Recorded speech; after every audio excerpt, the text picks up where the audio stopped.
India's inflation pressures stem more from a bad monsoon than crude. Ever since the Hormuz conflict, we have been breaking down the market's macro narratives around impact. Crude prices rose sharply post the conflict, and with crude accounting for more than 50% of India's net goods imports, it seems logical to be concerned about price spikes. India's wholesale inflation is directly exposed to crude and its derivative complex. However, retail inflation rises are much more contained and depends largely on the extent of pass through in the form of petrol diesel price hikes. What isn't spoken about enough is that more than the increases in petrol diesel prices, India's retail inflation CPI would see more of a negative impact under a deficit or a below normal monsoon. What should one track then?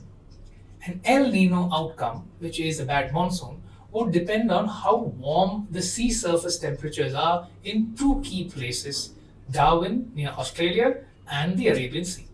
Because the warmer these regions are compared to the regions further out in the east, like Tahiti in South Pacific and the eastern Indian Ocean south of Indonesia, higher are the chances that India could witness a good monsoon, La Nina, by attracting monsoon clouds. El Nino is the exact opposite of this.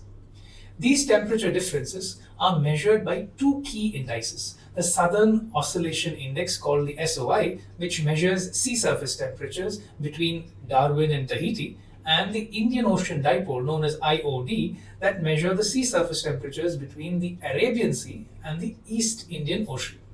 And for this very reason, one would ideally expect both the SOI and the IOD to remain in positive territory for a great monsoon, a La Nina.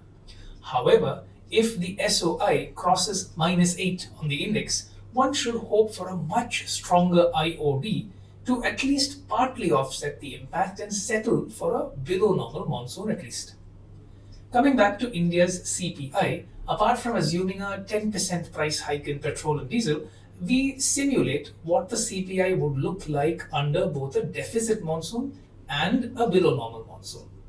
Under a deficit monsoon simulation, an El Nino simulation, India's CPI does appear to be crossing the 6% upper threshold, though briefly.